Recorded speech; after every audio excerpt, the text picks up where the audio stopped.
But yeah, I thought about it. It's a lot though. Fuck it. Let's just let the honeycomb out. The honeycomb. I always think I look like Critter from the honeycomb box, the honeycomb monster and shit. I will tell you one thing. Whenever I see a picture of you when you had your hair like cut low, like it doesn't look like you anymore. Like it's kind of weird. Like it's like he like a baby. Like you like. Yeah, it's young weird.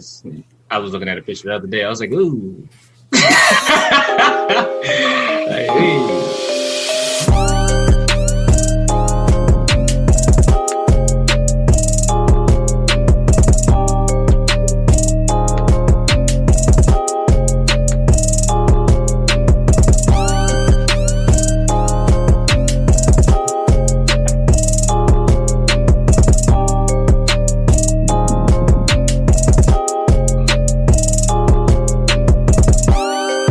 Welcome to episode 190 of Technical Foul, the sports podcast you never knew you needed. And it's your boy, TIMKINZ, the number 3, a.k.a. Ass Ketchum, a.k.a. Mr. Give It To Me.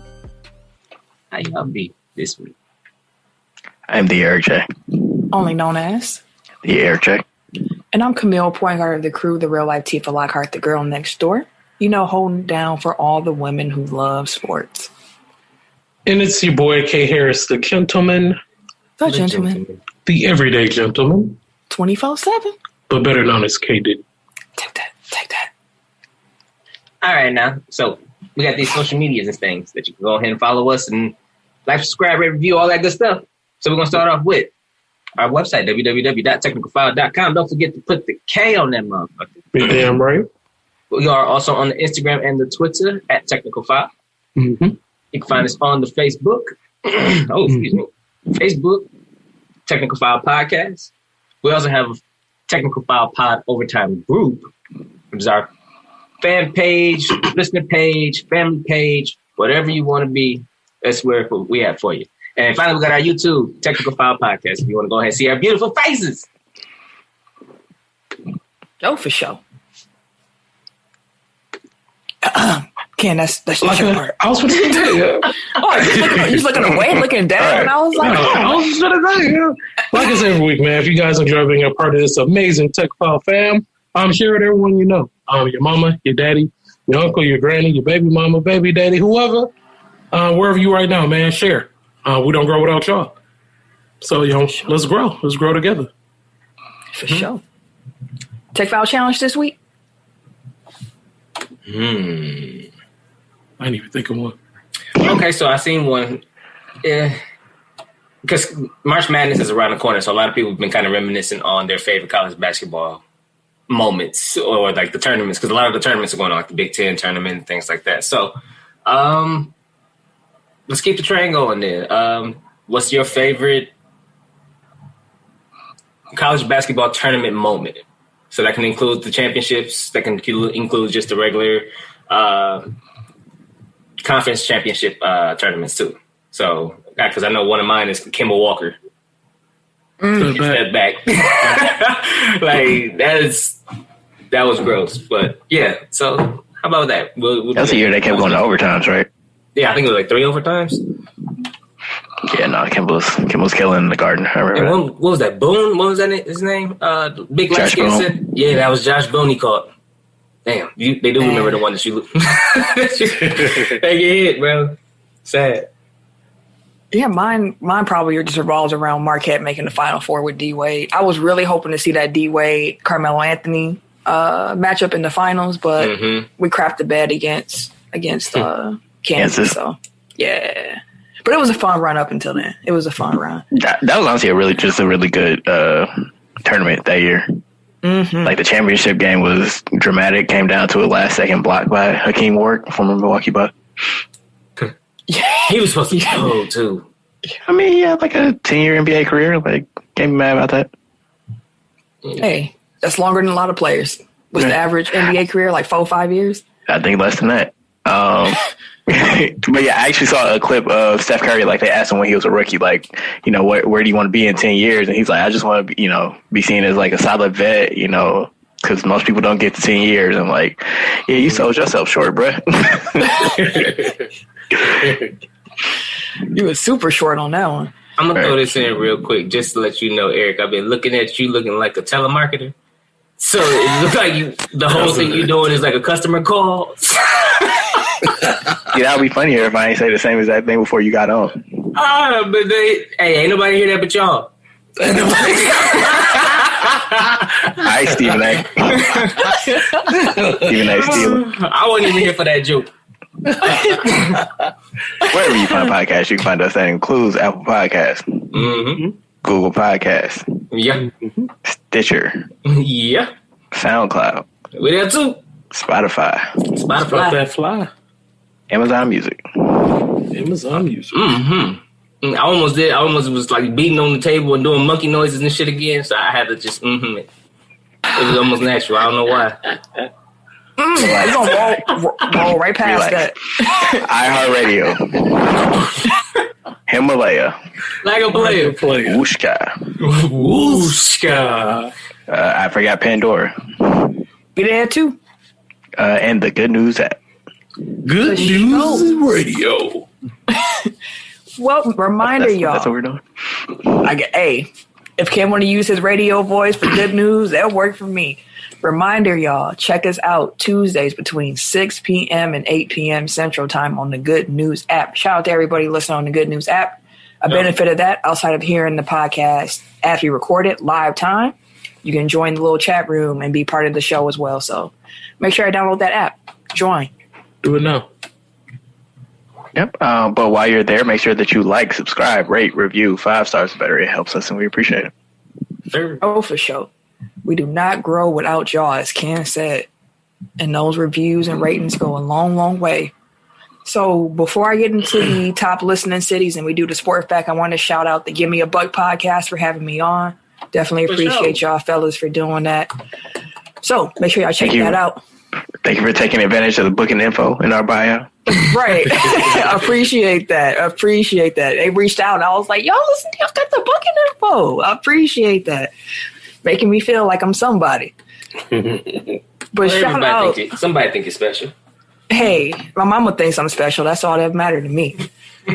The top listening cities from the past week. I want to give y'all a special shout out because listen, y'all made episode 189 a top 5 listened episode. Like it's number 4 in all the episodes that we've recorded. So we appreciate y'all for tuning in. Big numbers. Keep sharing the show. We need more of that. We want to break records every week. Exactly. And as Ken said, we can't do that without y'all telling somebody else and sharing the show. So appreciate y'all. And it's top 5 in a week. So we don't know where it's going to be, in a year or so. But the number 1 city this past week came through with so much love. Like y'all was number 1 with a bullet. Shout out to Charlotte, North Carolina. Charlotte, what's up, y'all? Thank you for coming back. Always showing love. Man, if y'all don't keep tuning Charlotte, in, man. I'm telling you, talk about I'm LaMelo. going to make my way out there to live. I love Charlotte. It's so relaxing out there in North Carolina. No, North Carolina is just, it's a slower pace. You just be chilling to be nice outside most of the time. Yeah. That's what my journey of yet to take me to like the Upper East Coast. Like I haven't been over or north to the Carolinas. But good I gotta get there. So I really haven't been on that. Right, because I've been to Georgia, I've been to Florida. Upper East Coast. Right, I know. We talking about Carolina. But that section, pretty much from the Carolinas up, I have not been.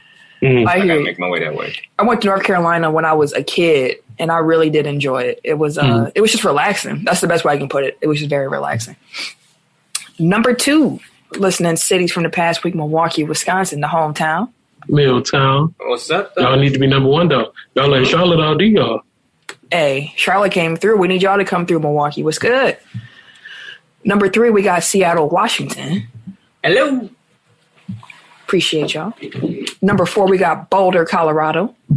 Boulder. Okay. I knew you was going to say that. Yeah, I thought he was going to go with a party joke. I knew it was just a deep Boulder. Number 5, we got Racine, Wisconsin. Ray Silla. What's Hello, going neighbor. on? Welcome. That's what I was waiting for. Hello, neighbor. Number 6, I believe y'all are new here. Merchantville, New Jersey. What's going on? Welcome. Y'all come back. Appreciate y'all. Exactly. We appreciate y'all. Number 7, we got Cypress, Texas. Cypress. Oh, yeah, y'all be here every week. Number 8, we got Welcome Oak back. Creek, Wisconsin. Hello, Oak Creek. What's going on? Number 9, we got New Berlin, Wisconsin. Hello. New Berlin. You've been coming every week. And then number 10. Pause. Number 10, we got Copper's Cove, Texas. Corpus Another Cove. consistent. What's I going ain't on? heard that y'all? name in a minute. Appreciate y'all. Appreciate y'all. Thank you. International listeners, we had 2 other countries check in this past week. That included Belgium. Belgium, welcome back. Y'all been consistent, Belgium. Exactly. Y'all Right, have yeah, been. they've been Trusty there. old They Belgium. stay there. Appreciate y'all tuning in. I wonder if Spain moved to Belgium. And since Spain been going, Belgium been strong. Right. And then we also have I see you with the Canada. bars. Natural, you know what I'm saying? Child to Canada. Shout out to Canada. He just trying to impress dudes and shit. He trying to get on Duke's next Listen, I've album. been Right. freestyling for a long time. My kids will tell you. They tell me shut I up could most of the tell time, you. but I can't. I- But No, you bust know one what I'm right saying? now. I'll tell you. There Bust have been one so right many now. How I times. know? No, Tim got to be drunk. Like we be out, and then Tim get drunk, and he'll be in your ear like, "Hey, hey, hey, hey," and then he just start rapping, and I'd be sitting there like, and you know me, I was be sitting there like, "Get it, go on, yeah, Tim, hey," I'm just hyping him up, and he just sitting there flowing. And you know, sometimes it be trash, and you know it. The other times I'm like, oh shit, that was nice. Hey, I just be the hype man. I It's just be I just funny, be, you know. I've been doing that forever, dude. My dad used to do that when we used to go to St. Louis. He used to just randomly rap. so it's in the family. What you saying? Yeah, so it's just a thing we Just I said, All hip, right. hip is looking at. No, but he had a thing. He has an ego, so like he had to put Tim in everything. So like, 8-ball In more engine. ways than one. Right. My sister name is Tim Mia. Like, come on now. your sister name is Timia. Yes, it is. I was like, that's a unique fam. Yeah. So he used to rap, and every time he had to put Tim into it. So I was like, yeah, okay. Put a little Tim in it. Okay. Pause. Sport fact of the week. Reckless out here. Sport fact of the week. What we got? No way to segue from that. It ain't. You just move on. So March 8th, 1971, Joe Frazier retains his heavyweight boxing title with a 15-round unanimous decision over Muhammad Ali at Madison Square Garden. Frazier had been the champ since 1968, and it was Ali's first bout since March 22nd, 1967, just before being stripped of his championship for refusing induction into the armed forces. Ali was knocked down, or is knocked to the canvas with a right on the jaw in the 15th round. After regaining his feet, Ali staggers to the finish. He went on to defeat Frazier October 1st, 1971 in the Philippines with a 14-round TKO in the fight dubbed the Thriller in Manila. So, fight of the century on this day, 1971. So 40 years ago. Damn, people in the 70s is 40 now. 50, shit. My math is on. 50. Y'all just don't let me flow with it. Hey, I be trying. I forget how old I am. So, Yeah, You know, people born in 81 are in their 40s now. hey, that's coming soon. You said 80 when you started talking about the 80s, and I started listening. Like, wait. People born in But no, let's 2000s get can into drink that. now. Yeah, my youngest sister turns 21 this year, and I haven't drank hard liquor, and it'll be probably 3 years around her birthday. But I told her I was going to have a shot with her on her birthday. I'm going to be so drunk off of one shot. It's going to be crazy. You're going to be hurting that next day. It's going to be crazy. But I got to that's my baby sister. Like she's turning 21. Like, I got to have a drink with her. Turn up. Barely for me. I'm a finesse it. I'm gonna make sure she have a good time. I'm a chill in the corner. But let's get into these topics of the week. NBA All-Star. Normally we say All-Star Weekend, but it was All-Star Day that took place this past weekend. So before we even got up to the game, Devin Booker had to have an injury replacement. Mike Conley made his first All-Star game, being that replacement for Devin Booker. He also replaced Book in the three-point contest. Almost won. Joel Embiid, and Ben. Yeah, he almost did win. He almost did. Joel Embiid and Ben Simmons were ruled out of the All-Star game due to contact tracing since their barber had a positive COVID test. And when that news broke, Twitter just was all aflirt. Like, I knew we shouldn't have had this All-Star game. And it's like, I mean, I don't think any of us on this show were really myself included. No, but I was with them. Excited about the All-Star game, but I was excited, but no. I mean, it should be noted that they did not like this didn't happen in Atlanta. Like, they got cut in Philly, and that's like they probably would have got cut up anyway. The people getting haircuts. So, can you imagine being that barber though? Like, you take down 2 All-Stars. Ooh, man. I hope they was crispy. I don't know. Is that still your barber? Right, that's what I'm saying. Like, did he just pull the biggest bag? Like, NBA players get cut like way more frequently than a normal person does. Like, yeah, in a heartbeat. And you had again like 2 max players on your roster. Like, and now you make them miss All-Star game. Like. And they're going to miss some regular season action as well. So their return dates are Friday and Saturday of this week. So they're going to actually miss some game time as well in addition to their All-Star game. That sucks. So at least they were able to catch it. The NBA did report that there were no positive tests that came from the All-Star game. So that is a positive of an seemingly unnecessary risk. But we know money rules everything. So, hey, All-Star Day. Shaking. I was going to say, the NBA can say that they had no positive tests. I don't know about Atlanta, though. Damn, was shaking. Yeah, did the NBA put out like a cease and desist? Stop you. Yeah, like, dog, don't use our shit. Don't associate us with none of what y'all got going. No, we told y'all don't even come down here, bro. Like, we don't endorse nothing. No parties, no tea parties, no after parties, no nothing. As far as I'm concerned, though, like, that's like passing the buck. Like, you host this event that brings in like so much extra shit, and then you throw it in Atlanta. Like, you think people aren't going to find an excuse to come to Atlanta for All-Star Weekend, regardless of what the NBA says? Like, the first one, you gonna hold it in. Wow, yeah. No. Like, if you want to have All-Star, like, put that shit in like Providence, Rhode Island, or something. Like, fill it way out the way that nobody's going to. Like, yeah, that was wild. It was people who was traveling down there who didn't have no money. I saw so many GoFundMe's, like, please get me back home. My unemployment didn't hit. And I'm like, I'm trying to get back to my kids. Like, why'd you leave them in the first place? Exactly. You see your goofy ass down there for.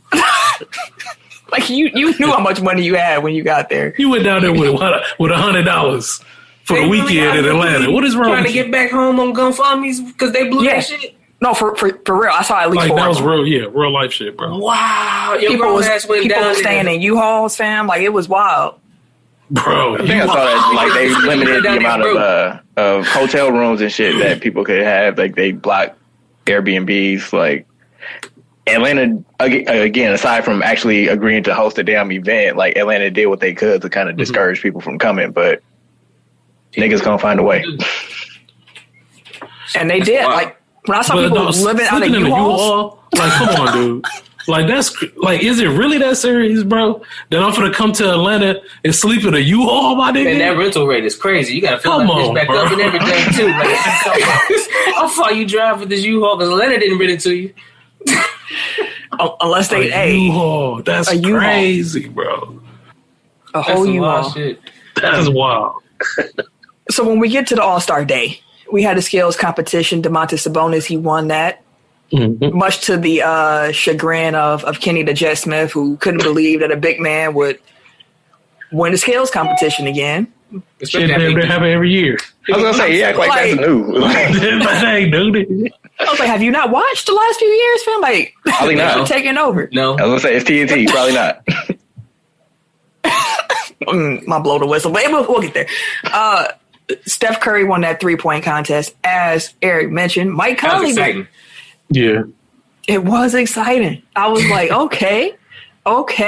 Steph went last in the first round. I was like, okay, what you gonna do, Steph? He came out just fuego. Like, it's a joy to watch that man shoot a basketball. It is. It's like a What the fuck is that?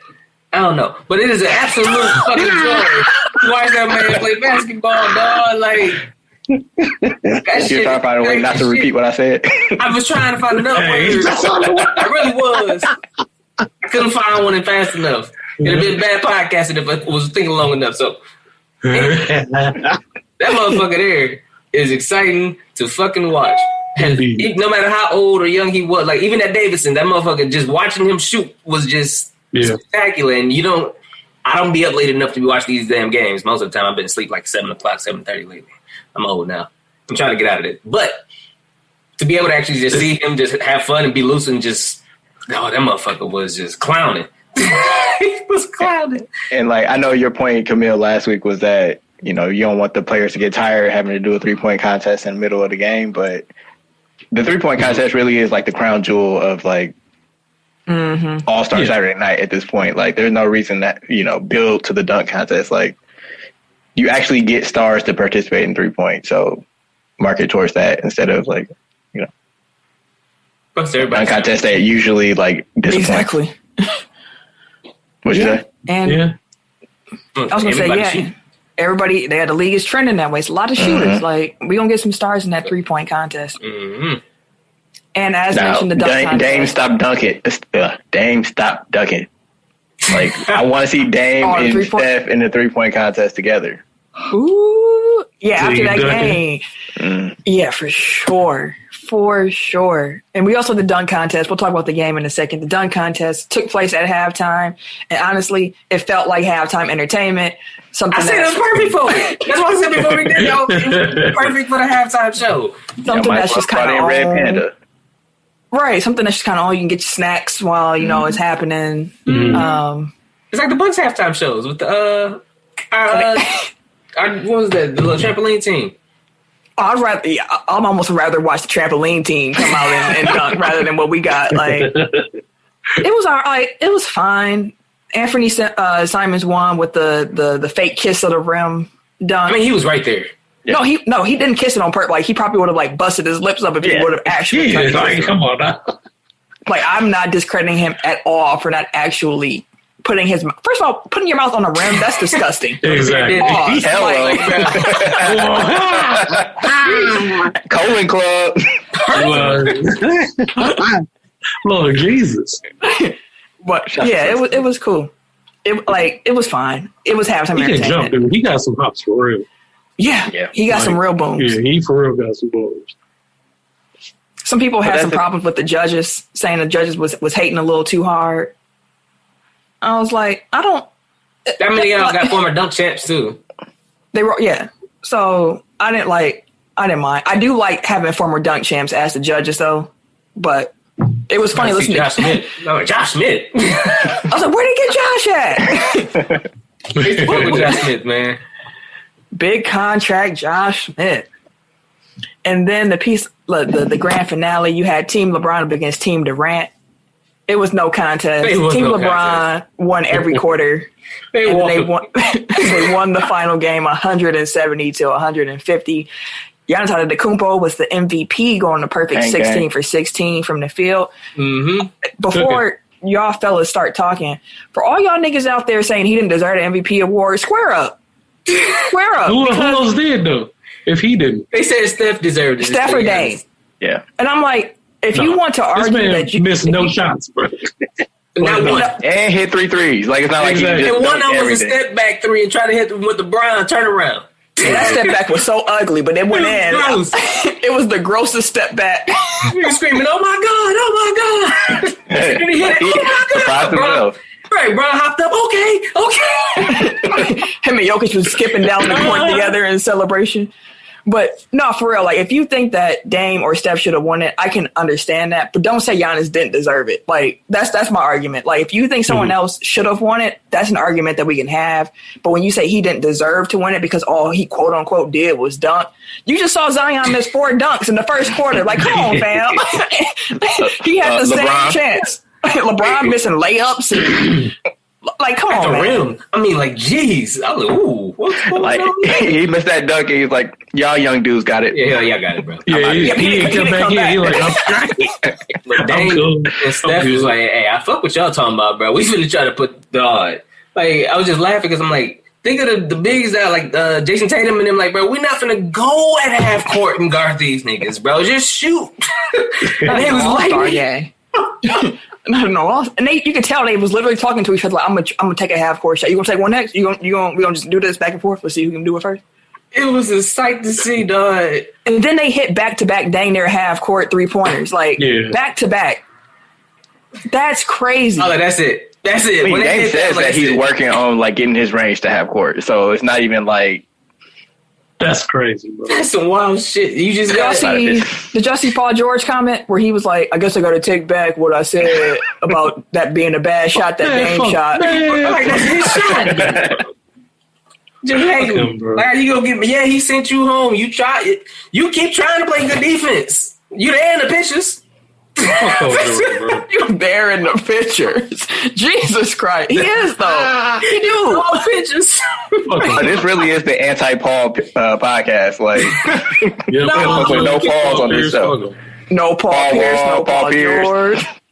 Hey, no. Paul Wall may be the only Paul. Right. Paul Wall people's champ. I mess with Yeah, we Paul fucks Wall. with Paul Wall. We know you listening. We fucks with your bros. We fucks with you. But Pierce and George, nah. Although George is really only Ken, but yeah. Man, fuck him, man. Everybody, we collectively. If one of us do, we all do. He's gonna drag us into the fight. All right. Where was that energy when I just said Paul Wall? See? That is true. Different when you're friends. You be like, oh damn, we jumping friends? Right. Like, no, man, I can't. Can't y'all all be friends, please? But no, did y'all enjoy the All-Star Day? Would y'all prefer to see it go back to the weekend, or do y'all like the condensed format? There were a few players who mentioned the fact that, they liked it being just one day. Like, it was a lot easier. They just wish there was fans there, but they didn't mind having everything in one day. It's probably like a festival, like a big ass party. Yeah, it was cool. And I would imagine for them, like in a normal year, that gives them more time to party too. Yeah. They Yeah, say when that first open one is gonna be in Miami. Watch. No, they already got change it. They ain't changing it, fam. They already got all that set. But yeah, y'all can have like the Rising Stars game and that celebrity game like the same night. Y'all can do that one night and then. Yeah, but you gotta think about for TV purposes, like they want ratings both nights, so they're gonna try to stretch this out as far as they can. Well, normally the Rising Stars and celebrity game, that's normally what's the Friday night, and then All-Star Saturday night, and then Sunday the game. So yeah, you're right. They ain't gonna do that for the TV money. You're right. I would prefer it to be one day, but you're right. You're right. I enjoyed it being like that. It was cool. I didn't need to see Anthony Hamilton singing. I was like, "Where's Charlene at, nigga?" Look, you over here singing, nigga. Yeah, I literally I was like, bathroom break. And came back in the fourth quarter started. That was a fun. It was a good Sunday night. Like I had, we had the game on the TV. Then I had the Oprah, Prince Harry, Meghan Markle interview on. Yeah, that. By the time the game came on, 6:30, I was out. Hey, y'all open. No, I'm telling you, it's been. Yeah, I just been sleeping like 6:30, 7 o'clock. Like the last time you be getting up in the morning? 4:30. I'd be getting up at 5, so that's 10 o'clock is my latest. But I be out. We ain't gonna talk about how old we are. Is it old as well? I be sleeping there till like 7:30, 8. Man, because I be trying to get up to do like yoga in the morning, so it's like I got to get up at a certain time to be able to do that, and like get ready for the day. I just started doing yoga. It's actually good. That's hilarious. Good. It's good for because it's part of my my workout regimen now.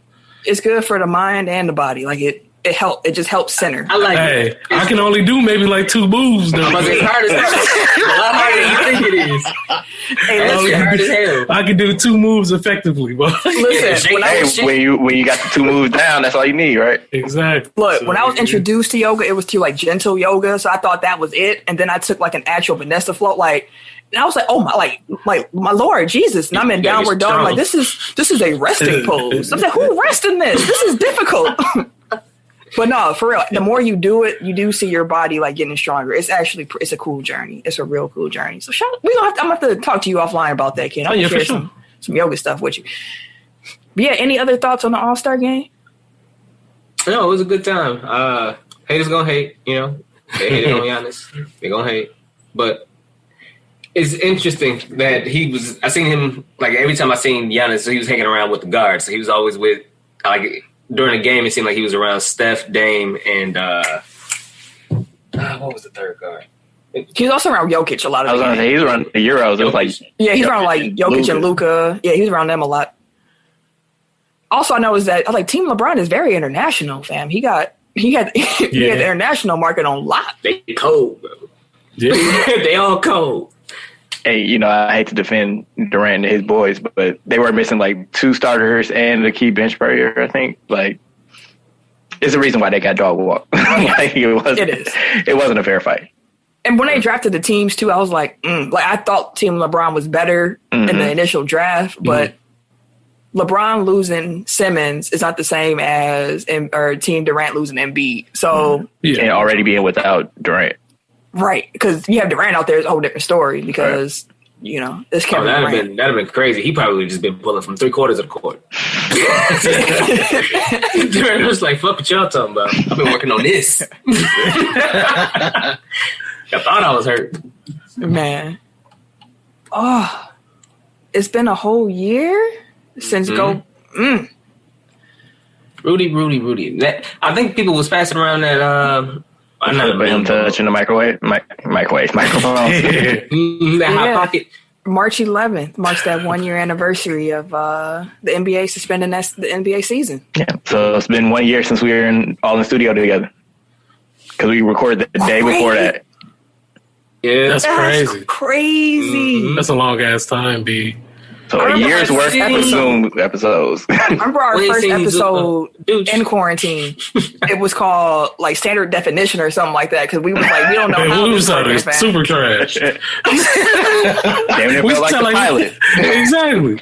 We sound like everybody was in the bathroom and shit doing a pod. What's wrong with us? Well, we ain't got it. We're like, hold on, we're gonna get this right. Hold on, just give us a second. We're gonna get it right. But yeah, I done bought so much damn equipment. Shit, like microphones, I was low-key cameras. thinking about buying a new computer. I was like, I might need to get something a little stronger. Yeah, well, I just got the microphone and the laptop. Man, I got lights. I got the mic. We got some headphones. Like, I got a whole setup. I'm damn near about to put some soundproofing up in this room. Might as well turn it into a studio. Work out in your studio. Your spot unless you do it downstairs. Hey fam, listen, I get vaccinated completely. I'm be in the studio though. When I get that vaccination. That's why I can't wait. I do some coming, bro. I'll be there. Come on, man. Hey, he can't wait. He just want to hug Duke. That's all he want to do. As soon as he see him, bro, he gonna give him a hug. Dude's like, get your phone. I miss you, fam. You got a computer because I miss you, bro. He gonna start rapping too. Like, hey, get the beat real quick. He gonna have a rap song. I miss you, Duke. We got a whole notebook from this last year. Like, I got some shit for you. No, man, I'm be excited to be there though. Oh, that's fun. Yeah, I gotta bring the love and energy. Y'all gonna feel it. Y'all walk in the building like, damn, Tim here. We gonna know before we even see you. Yep. It's gonna be instant. But no, y'all have any reflections on a year in quarantine? Like, it's been a year. We kind of discussed this yesterday, but like quarantine really has gone like in stages as far as sports content. Like, remember that first stage was just like death of content. Like we were reviewing movies, Last Dance, like that forced us to be creative as a mother. Yeah. We ain't shit. Everything was shut down. We have a sports podcast. Like other podcasts to keep going. Like they have plenty of information. We had to like figure it out quickly. It happened though. Thank God for Hard Knocks.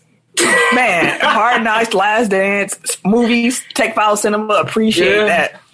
Yeah. Appreciate that, man. And honestly, we were a little bit more. We were a little bit more successful than somebody like WWE. Like they was floundering. Look,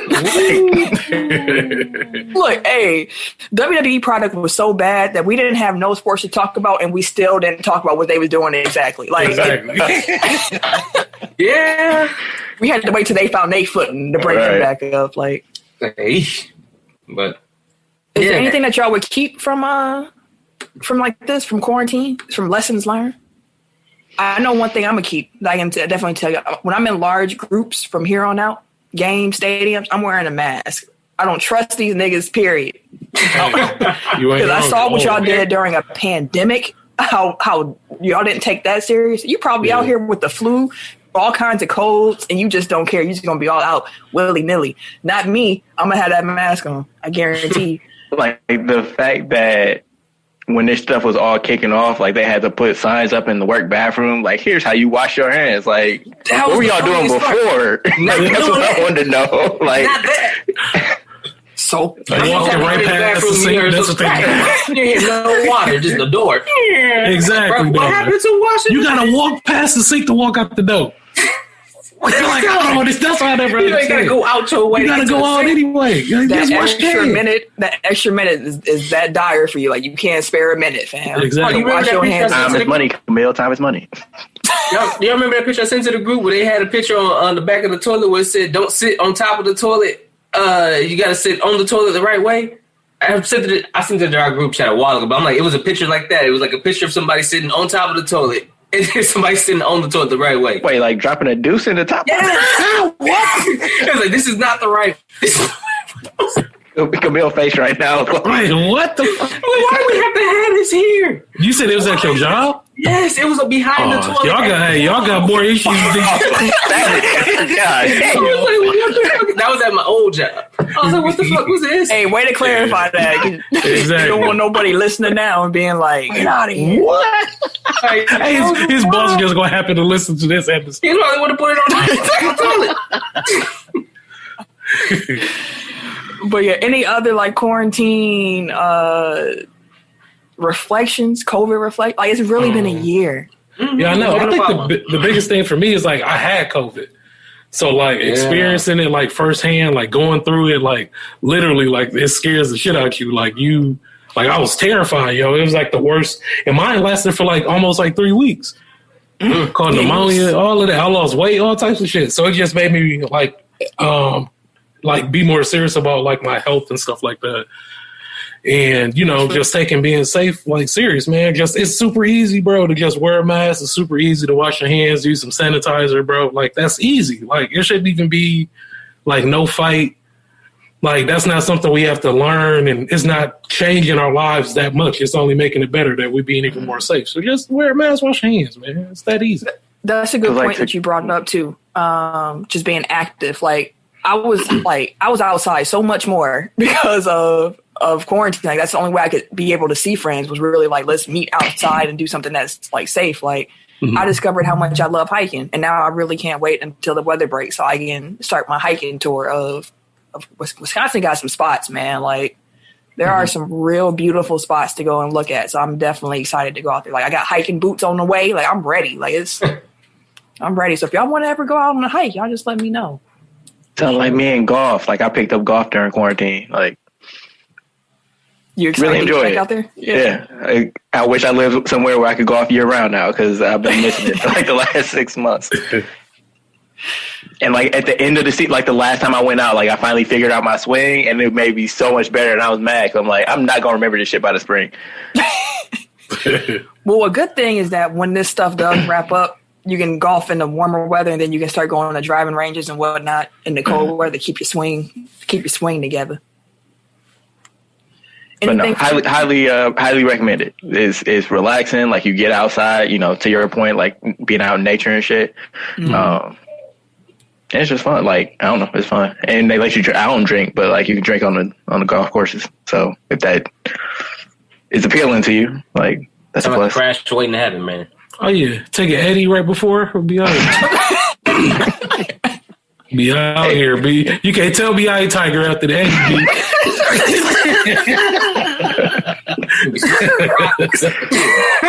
I'm at least Arnold Palmer out here, somebody, motherfucker. All right, I hear you. What was we had him on the radio. Hit It Hard. What was dude's name? The white dude. He won one time. John Daly. Oh, okay. John Daly. You be John Daly at the least, man. All three of us was like, who is she talking about? Like, Hit It Hard. We had to just wait. Hey, we can bring that. We can have that as a replay if y'all don't remember. Hit It Hard by John Daly. He was doing his thing. I feel like that was a no-go on the replay on that one. I'm pretty sure I can almost guarantee. It's like a country song, right? Big no. I think I liked it. I do not remember correctly. I don't remember. Yeah, we can run it back. I don't remember. I think I like that one. But yeah, Tim, do you have any quarantine thoughts or things that you keep in?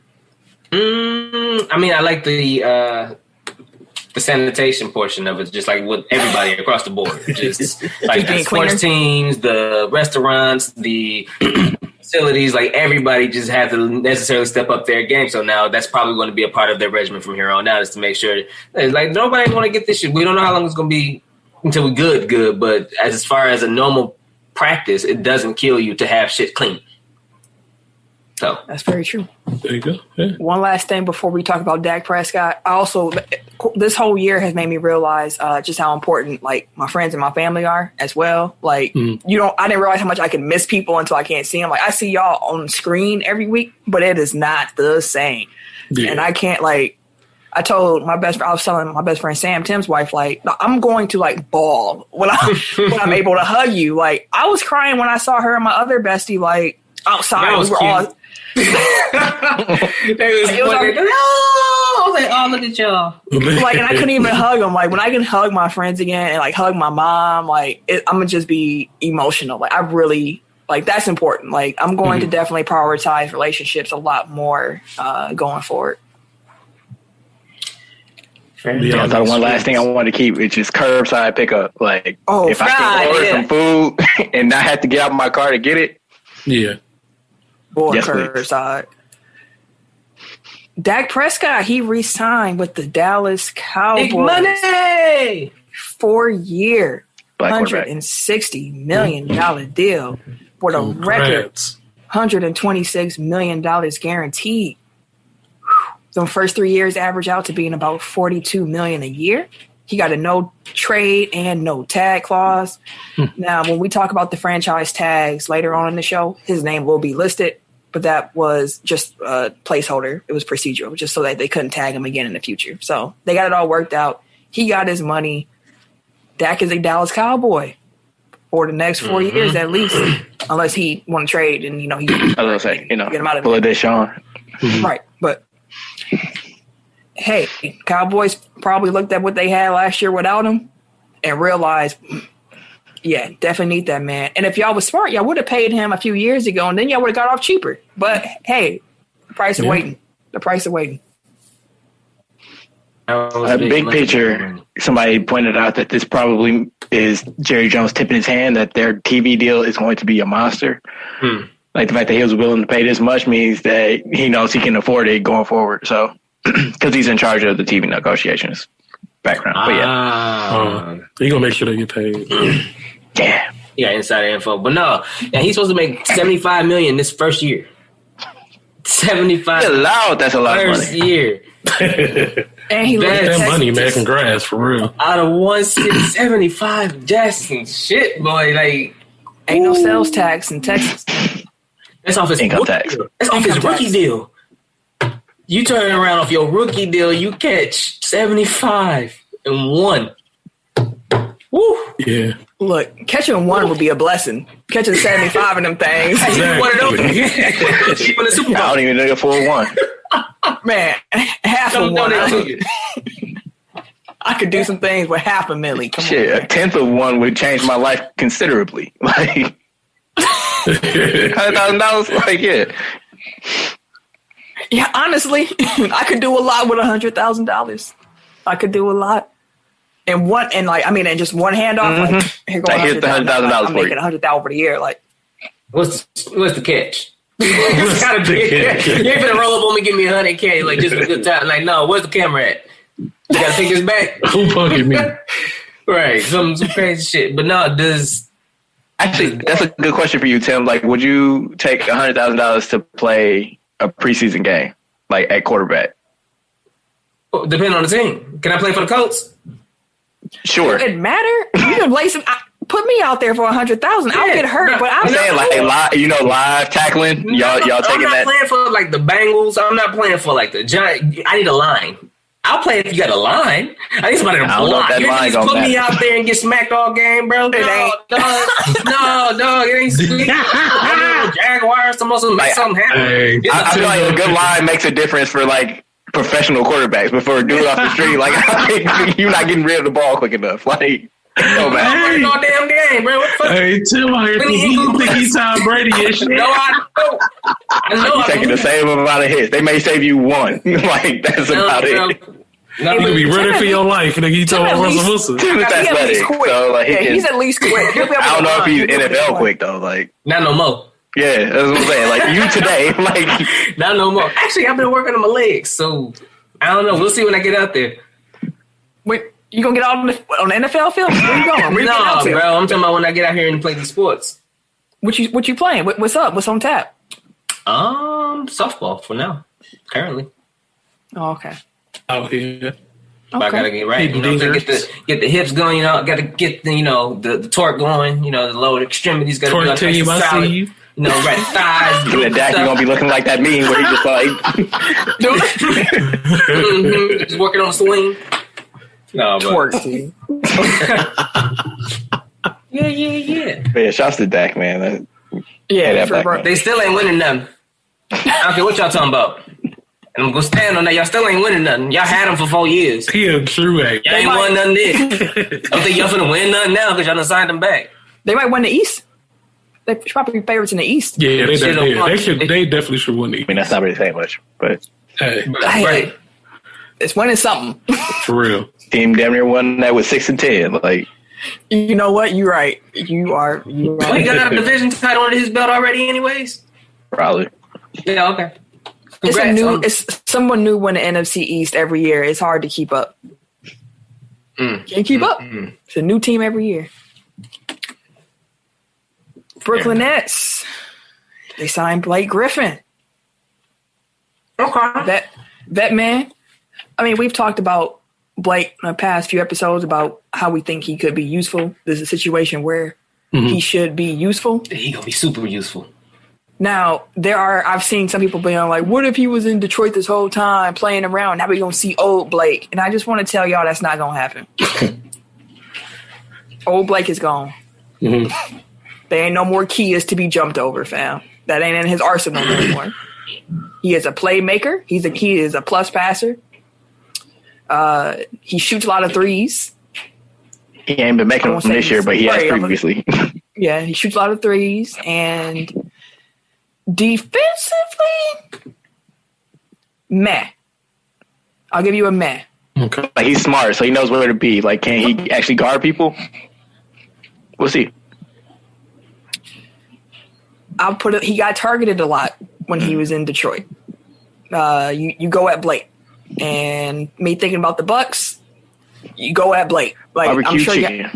you go at Blake. So I'll be curious to see how they scheme him in there. I did see that he was between the Lakers and the Nets, but he chose the Nets because he felt there was a bigger opening in the big rotation for him there. That's why I feel like he'll be good over there with the Nets because you got Blake going against pretty much the second unit now. Like Blake Griffin can get his shit off against the second unit still. I wouldn't say Blake Griffin against the second unit, then their second unit is actually not bad. You're saying Blake Griffin like he's still Blake Griffin. He not Blake Griffin. I'm not saying it like he's still Blake Griffin. That's what I'm saying. Like at this point in time now, he's still serviceable enough to where he can work the second unit. If that's all the competition that he's going to be playing against right now with the Nets, because they're going to focus on KD, Kyrie, and James Harden. 99 times out of 100, them threes will get the looks outside of Blake Griffin. I think it's more beneficial for him to be playing with those guys because then he's getting open shots. Like him trying to be the focal point of a bench unit, right? Like that just defeats the whole purpose of him going there. Oh no, I'm not saying don't be just like Detroit again. I'm just saying with the skill set that he still currently has, Blake Griffin shouldn't have a hard time getting his shit off against the second unit, which is going to be key for them with their bench. I'm not saying he's going to be the number one option. But Blake Griffin still can give you 20 to 25 against a second unit on a I don't want to say on a regular basis, but he'll give you that. He'll give you that. He'll give you that, and I guarantee you he'll give them that. Watch. If Blake Griffin scores 25 points in any game this season, I will give you $20. All right. But if you don't, you got to give me $20. I ain't gonna say that because. Is it 25 points? The amount of open looks and probably the run that he'll probably give with that starting five. Okay, I'll take that bet. I think Blake will pop for 20, 25 at least once or twice. But I don't see it. But I don't see it. I'm kind of in the middle of that because Tim's talking about more like the way you were talking made it seem like you think he can do that regularly. No. I don't see that. And Blake, I don't care if he's on the second. Like you can put if you count up all of Blake's second unit points, it ain't gonna be an average of 25. Like that's beyond him. Like that's not what I was saying. Like that's what. Okay, what were you trying to say then? No, I'm saying that he can give you that against a second unit. You're not asking Blake Griffin to give you 20, 25 a game. That's not what I'm saying. By let's start over then. What do you think Blake is going to give them consistently? I'll say about 14 a game. He's doing 12 for Detroit. I'll say 14 a game. Okay. Do y'all think them getting Blake changes their championship odds? Do you think they're more threatening now with Blake? It gives them more firepower again. Like it just gives them a little bit. I won't say it's moving the needle at all, but it doesn't help to have more firepower in like the number one offense. Let me ask you: like, have you seen Blake this year? Have you actually watched him in game? He looked the one game that we played him, but I don't know how many times he played against them 3 times. Like they played 4 times, but he only seen him once. Only seen him once. That one game. He's rough. But your Blake sample size is off of one game this season, and I'm telling you, he gonna average 14. I think she was asking that just so we know like where you coming from. Right, that's what I'm saying. Like I'm just trying to understand. Yeah, and he's going to average 14. So I mentioned this I think last week or week before where I brought up Steve Novak's comment that his coach told him where like I don't expect you to necessarily be a defensive stopper, but while you're out there, you need to be a plus. You need to be scoring more than whoever it is you holding. I don't know if Blake can do that anymore. I don't know if what he's going to be able to give you offensively is going to erase what you're giving up defensively. Now they're like. Brooklyn's weak spot is already their defense. Mm-hmm. So I was watching, I saw a thread. I think it was Steve Jones Jr. Yeah, who had a thread about Blake's defense, which I would recommend anybody go check that out. There are certain situations where you can make. Period. Like that's a follow. Like if you like basketball and you want to be like a smarter basketball fan, like and you like just watch it, like his film breakdowns are excellent. Follow Steve Jones Jr. But he was just pointing out where Blake is most successful and like. How he gets beat, and he's smart, like Eric pointed out, but it's like his body just can't do some of the things where he's trying to get to. So it'll be really interesting seeing him in Brooklyn. I don't think necessarily ups their championship odds because they're already considered a favorite out of the East. Blake in Brooklyn doesn't scare me. I think it's a good pickup for him. Like it's a bet man. Like yeah, for sure, it's a good pickup, but I'm not sure how they're going to be able to utilize him when their defense is already pretty leaky. So it'll be curious to see. Interesting to see. We got a bet on the table. Yeah, we do. We got a bet on the table, right? Yeah, we do. $20 for 25. Yep. The last thing I'll say is, like, I feel like a lot of, I shouldn't even say a lot. I saw some people comparing this or like reacting to this like it was some earth-shattering move, and it's like I'll compare this to DeMarcus Cousins signing with the Warriors. Like it's a name, but that name doesn't match the production anymore. So don't look at it like 8-time All-Star Blake Griffin is joining James Harden and Kyrie and KD, and they just got the new super team. It's like he's at a different point in his career, and like the contributions will be more nuanced than, you know, this is a former 20-point per game scorer that you're bringing in. Can he help them a bit? Yes. I don't think it materially changes the title race in any way. Like, he'll just be another solid. Like, I don't know if he's better than Jeff Green at this point. I would rather play Jeff Green than Blake Griffin. Because of the mobility? Mm-hmm. Because at least with Jeff Green, like you mentioned, he's a lot more mobile. He's able to get to some spots on defense a lot quicker than Blake can. But if Blake coming to Brooklyn takes away from Jeff Green minutes, I'm cool with that. I'm cool with that. But there's been some other transactions just in the sport world as well to highlight. Tim, can you tell the people what else has been going on? So Brewers signed Jackie Bradley Jr. I think today was his first game, first day he suited up for us. But we needed some outfielder help because Kane is still hurt. So how many outfielders do we have? Like, I feel like we got a lot of Gold Gloves out there, don't we? I think we have 4 now. I think all at least have 1 Gold Glove on their resume. I think 3 for sure, but yeah, Kane has 1. Jackie Bradley Jr. has at least. I'm not gonna say they only have 1, but they at least have 1. Right. Arcia has 1. No, Yelich ain't got 1, do we? I don't know if Yelich got 1. But he had MVP, so I mean, I'm not sure if it's Arcia, but the left fielder that we have, he was former Gold Glove. So no, Yelich is a Gold Glove winner. He won it. Oh, well then we have 4. Yeah, 4, but it provides depth, and then of course we can have a DH during the AL game, so it wouldn't hurt to have an extra bat too. And he's a pretty consistent hitter. They did away with the universal DH, right? Mm-hmm. Yeah, they said nah. That would have been sweet though. We don't want to keep the fun. No, get rid of that. Exactly. That would have been sweet though. So also the Seahawks Seahawks are releasing Carlos Dunlap. They released they didn't tag yeah, we get there. Chris Carson today too. So we'll get to the tags. They coming out. Okay.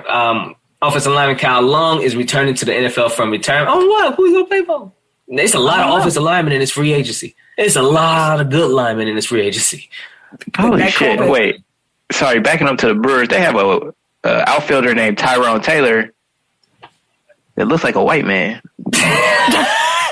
Isn't it Tyrone Taylor for real? Tyrone Taylor, yeah. Tyrone on what? He gonna be cold white too. Tyrone? What? According to this picture, you looked him up. Oh, I need to do some research on with the.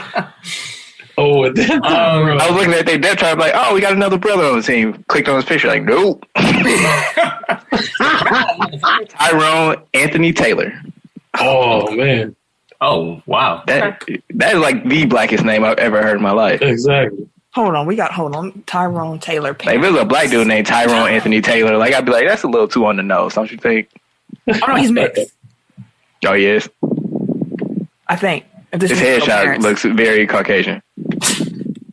Very Caucasian. Anywho, New England Patriots are acquiring offensive tackle Trent Brown from the Las Vegas Raiders in a trade after agreeing to a restructured 1-year contract worth up to $11 million. The Patriots are sending a 2022 fifth-round pick to the Raiders in exchange for Brown and a 2022 seventh-round pick. Back home. They trying to get Jimmy G too. I'm like, bro, y'all everybody back. They gave him a way to get him back. Trent too. Come on back home, Trent. Let's get Jimmy too. Next is gonna be Jamie Collins.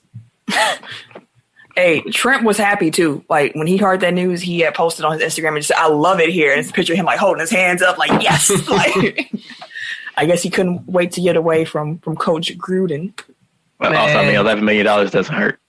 It does not, and you get to be a free agent again next year. I mean, he was going to earn almost 14, and then he. But I think he's got like 2 years on his deal left. Yeah. But Ersan, Ilyasova, but Illy went back to no, he not. He used to play for Utah at one point, didn't he? He did not. I don't think he played with Utah. He didn't play for everybody. Damn, I wouldn't be surprised. But Ilyasova signed with Utah. I'm curious to see Good how for Ersan. serviceable he still is. Yeah, I was hoping we was considering him if he wanted a big body, but as of right now, they can't sign anybody until I think April 7th is the date.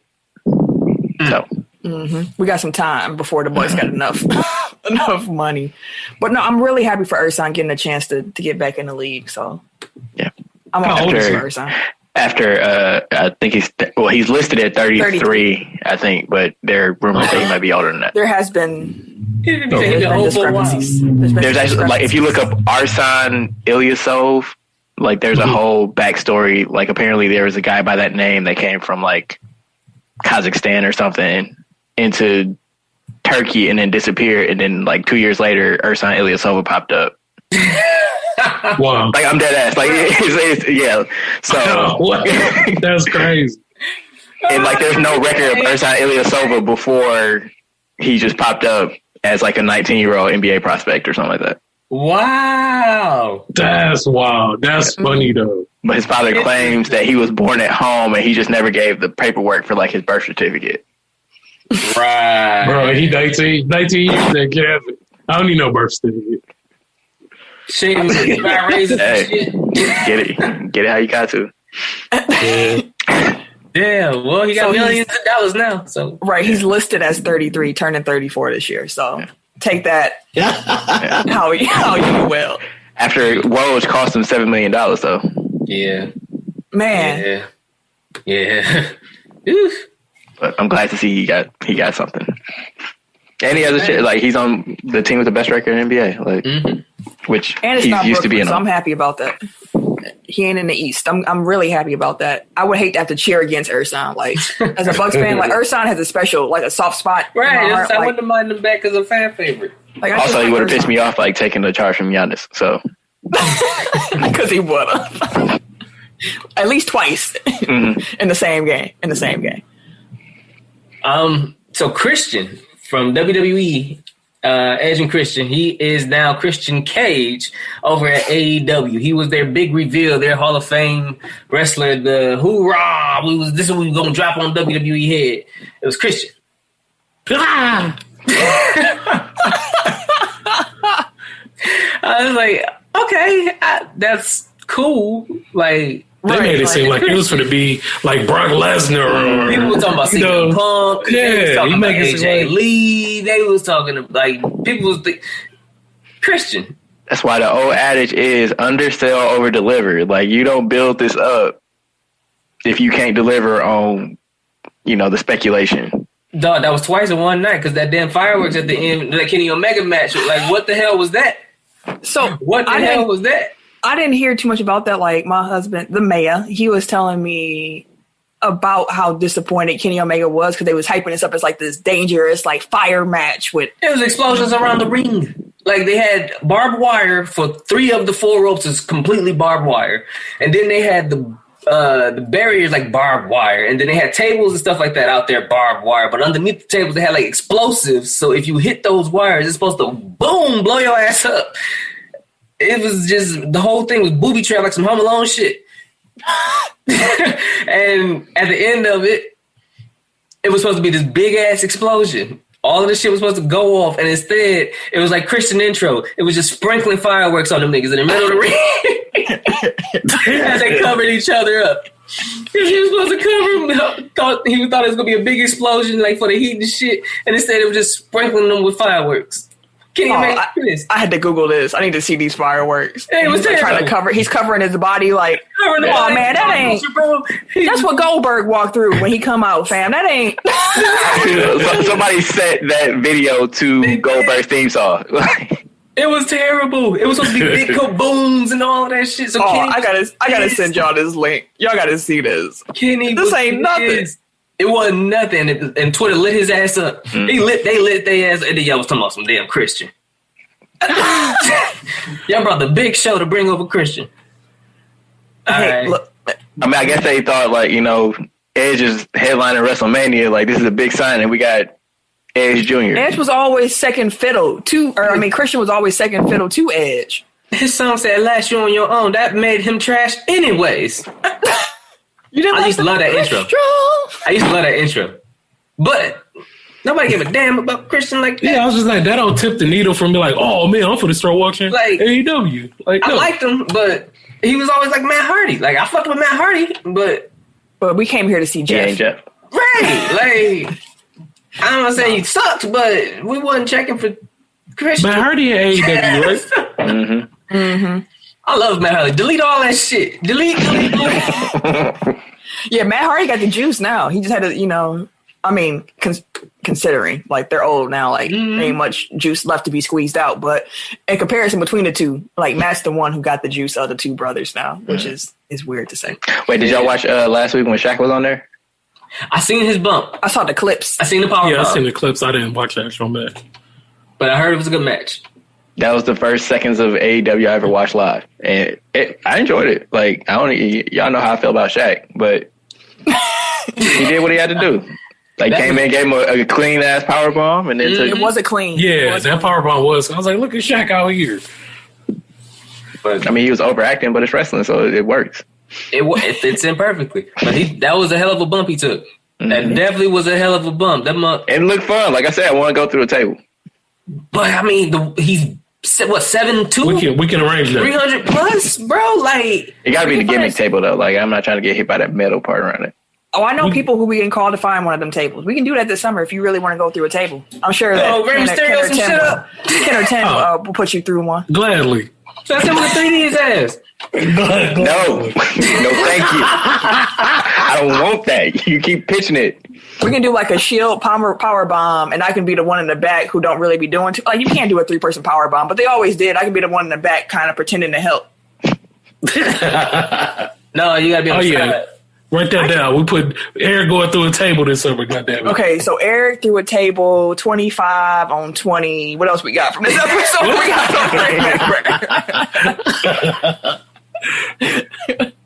Hey, listen, I might want to. No, I'm gonna kill myself. I'm about to say I'll do a swanton, but nah. Through what? Swanton what? Where? Off the ladder? Swanton, Eric through a table. You gonna do it off the ladder? No. I hold that motherfucker. I hold the ladder. Too much. I hold that motherfucker. Kid just gonna tip the ladder over and shit. Oh, and my bad, I sneezed. So, real quick, random question though. If you was a wrestler and you had to make your debut today, would you want them to, like Rhea Ripley's about to come, so they're doing vignettes of her and showing just like little clips and things like that for her, or would you want to come in doing like your own promos, talking crazy to people, or like speaking your gospels to the world, or whatever the case may be, or would you want to come in as like a surprise attack, like, oh my God, who is this guy? Oh, he's whooping his ass. Oh, like, would you want that to be your intro? Like, how would you want to be introduced if you were a wrestler? Me, or you build me up, like make me look like I'm that nigga. So when I come in, I don't gotta do too much, just do a little razzle dazzle, and then I'm already sold.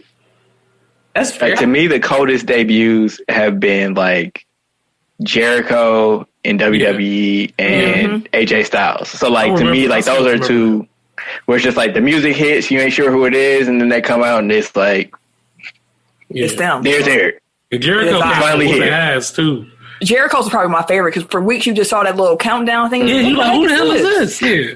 And then it was like, it got down to like the last week and shit. It's like, December ain't for like 4 months. What are y'all talking about? And then they came on during the air and you heard this, break the walls down. It was like, oh, shit. You saw Jericho and he came out. And then talking shit. I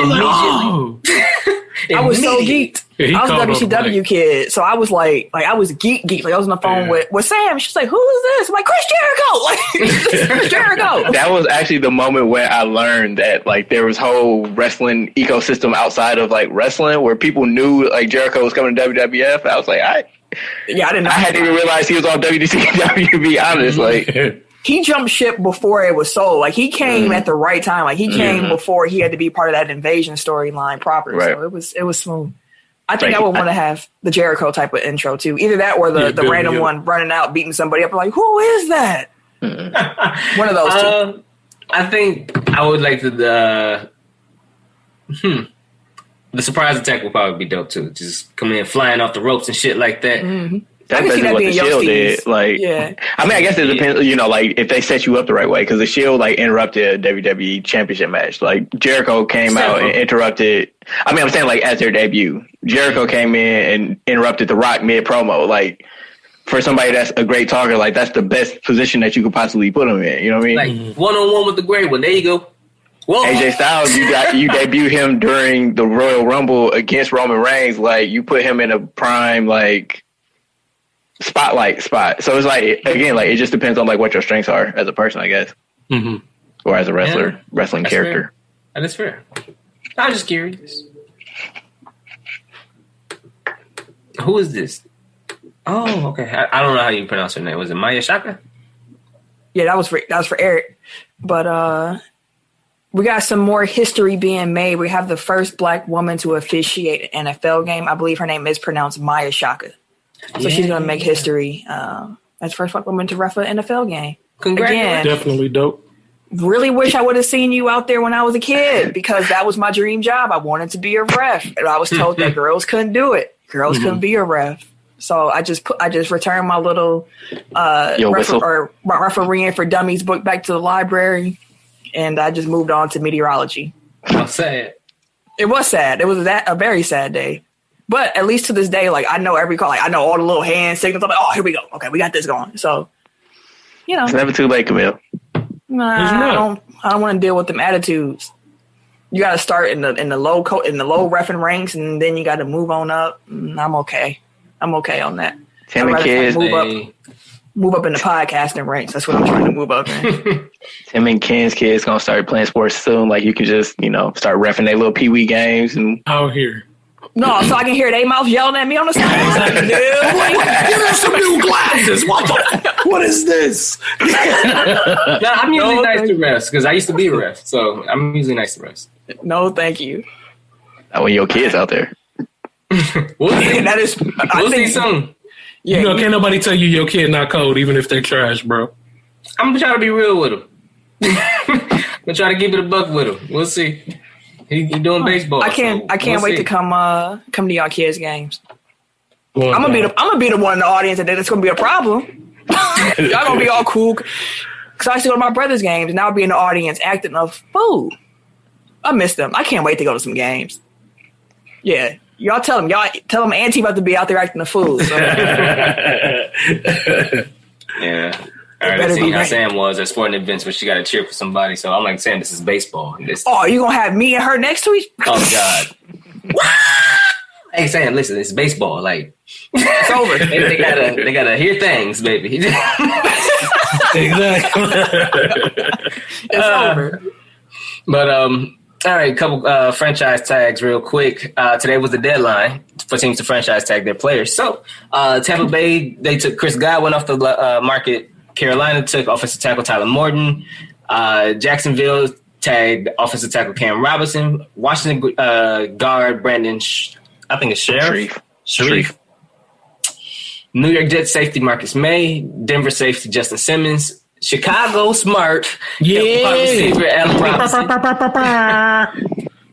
New York I know Giants. He was mad. Yeah. They better pay that man. The contract he gets is supposed to meet like it's pretty much market value for a wide receiver. So whatever the highest contract. But no player likes the franchise tag. Like, but he deserved it though.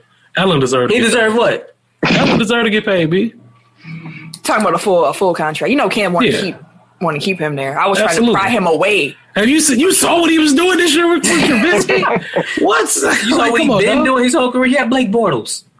Yeah, he's used to mediocre exactly. I guarantee you, he wanted to run away and come over to Green Bay Packer land. Mm-hmm. He wanted to see what an accurate quarterback look like. Hey, bro, just like Juju. We about to get one though. I was gonna say he gonna be super thankful when y'all got Jimmy G back there. But DeJong. Who gets Jimmy G? This is news to me. I was just trying to think of the most mediocre quarterback that's on the market. That's something we would do, though. We'll pass Deshaun. We'll pass Cam. Everybody get chased. I did say that. I did see that y'all really are making some strong bids to get Russ. So y'all really are trying to run that up like y'all should be trying to do. Yeah, I didn't think they was gonna go, but they really been trying to see what we can do. Y'all trying? Hey, you called us. We here. What's up? Hey, for real. New York Giants tagged defensive lineman Leonard Williams. New Orleans got safety Marcus Williams back, and Dallas quarterback Dak Prescott. But like we said earlier, it's just kind of like a placeholder. Players who did not get tagged was Kenny Galladay for Detroit, the wide receiver. So just come on over here, bro. Los Angeles Chargers tagging Hunter Henry, which is a big one. Yeah. Seattle DB Shaquille Griffin. Seattle running back Chris Carson. Green Bay running back Aaron Jones, but we're trying to work out a contract with him. Yay! Tampa Bay linebacker Shaq Barrett, though. A couple other ones came through. The Buccaneers did re-sign Levante David to a 2-year, $25 million extension. The Titans did cut Malcolm Butler finally because it was a whole saga with him over there with them, but he was defensive player. And all of a sudden it went to just trash. Like it was a whole bunch of crap over there with him. But and I think that they didn't tag their tight end. I forgot what his name was. Jonnu something. Yeah. Oh, and we didn't have this in there, but the Titans also traded Isaiah Wilson. Mm-hmm. He was their first round pick last year. Yeah. He was actually the dude whose mom elbowed his girl out of the shot during the draft. I do remember that. Mm-hmm. Yeah. I remember that. Girl, get your ass up. To your point, I saw it. Right. Tim, like to your point about wide receivers, like there's a very good class. So I saw a tweet earlier. Top free agent wide receivers: Juju, Kenny Galladay, Will Fuller, Corey Davis, Curtis Samuel, Antonio Brown, Sammy Watkins, T.Y. Hilton, Marvin Jones, Nelson Aguilar, and A.J. Green. I mean, but how you gonna add AJ Green, but then you talk about Blake Griffin gonna change the contender race in the NBA? Like I tried to get AJ. See, I tried to get him the Benny. He had a new quarterback, more accurate quarterback, better quarterback. I tried to get him the Benny, but he was still AJ Green is the NFL Blake Griffin. I try to get cats the benefit of the doubt first. I really do, and then when you don't, you open to changing my mind. You open to changing my mind. But yeah, so it's a lot of receivers out there. Plus the draft class is loaded with receivers again this year. So yeah, it's gonna be a fun offseason. It's already they've been willing and dealing and cutting and all kind of stuff. Like it's hella offensive tackles out here. Hella offensive, like top notch offensive tackles and guards. Yeah. Like if they're looking for a line and they want to keep Russ, Seattle, you better make some money move. Grab one of these linemen, one or two of these linemen. Or the Ravens could find some linemen because they need something to protect Lamar. They need to sign Lamar, give him a contract extension. I have a feeling that's going to get ugly. You think so? I feel like that might get ugly with Lamar. Why do you think so? Because the way that it sounds like now, it don't sound like they're really trying to sign him. But it could be me, but I don't really get like feelings like that randomly, like with teams that I don't care about. Like, I mean, like I like Baltimore. I do. I fuck with Baltimore, but like it just sounds like the team was giving off we trying. I mean, their GM did say that it's going to quote unquote take a little time to. It's going to take a little time out that deal, and that's kind of still like we working on it. Like we'll get something done. Like that's not necessarily reassuring. Like we working with them. We ain't here yet, but we working on it. Like the language isn't. Yeah. It's not. It's coming off as we're trying to keep him, but more so like he around. We'll see what happens. Because I still don't think they trust the fact that he's a running quarterback the way he is, and I feel like they waiting on something to happen, which sounds terrible, but that's how teams be looking at shit like that. And that's why I disagree with the franchise tag, because it's like either pay me or let me go so somebody else can pay me. But like, don't just hold me hostage until my body breaks down and then you got me below. Yeah. Right. Did it last year? Facts. Yeah, that's terrible. And the GM also said that whatever Dak just did, that ain't got nothing to do with us over here. You can say that. That ain't how that works. Right. You can say that. It's like, and that's why agents need to be colluding. Like. But yeah, so the NFL offseason it's in full swing. Fitzmagic want to keep playing too. So next week is when free agency kicks off as well. So the NFL off, like you mentioned, it's about to really kick up. Then we got the draft coming up. Was it April? So we on the way there. I'm about to start diving into the draft prospects. Especially after seeing that. It's also a really deep linebacker class too. And the quarterback. I don't need no quarterback. I don't care about that. I'm just like the talent that's there, like into the third round, you still may get some like first round type talent. Ken, you might want to care about that since y'all got y'all picked 20th? Yeah. Something like that, y'all in the 20th, something like that. I don't care about the quarterback. Packers, we all right. Got too many already. Right. Too many. So Ken, like I'll actually let you take this, but because you asked the question. Yeah, so I asked this question: Does your sport team tell like what type of person or what type of personality you have? Like, can you tell that just by someone's like favorite sport teams? I think certain. Oh, go ahead, Tim. No, so I guess an example was I'm a hometown fan, so I use hometown teams. So, well, I forgot what was the analogy, or not an analogy, but the You're a homer. Came to Eric. Well, I was saying like if somebody our age is a fan of the Yankees and the Cowboys and the Lakers, like that probably tells you that they're a front runner. You know what I mean? Like because they gravitated to the teams that were winning when you were a kid. Which actually came back to bite you because like a lot of those teams fell on hard times after that. Yeah, but you know, like that's what you gravitated towards. But like as a hometown fan, like maybe that says that you're, you know, loyal to the people around you, or you know, that you hold that type of stuff dear to you, right? So those are my examples. But in general, I don't think so. Like, 'cause it's kind of like what you gravitate to as a kid. Yeah, the team, I don't think so. But I think that the way people react in sport tells a lot about the personality. I've always said that, not necessarily like a team, but people who jump from team to team, like every other year, I think that says a lot about somebody's personality. To me, it always has. Where, like when I was like dating and like looking at men, I was always asked them a few sport questions because it was a good barometer for me. Like you laugh, but like it always panned out. If I talked to a man and they were like, oh, like, you know, I like this team, but the next year it's like, I like this team, I'm going for them. I'll be like, we ain't gonna work out. You move around a little bit too much, and the gentleman who subscribed to that, Tim, you know him and you hated him, so it works out, and. I seen him up. I was like, hey.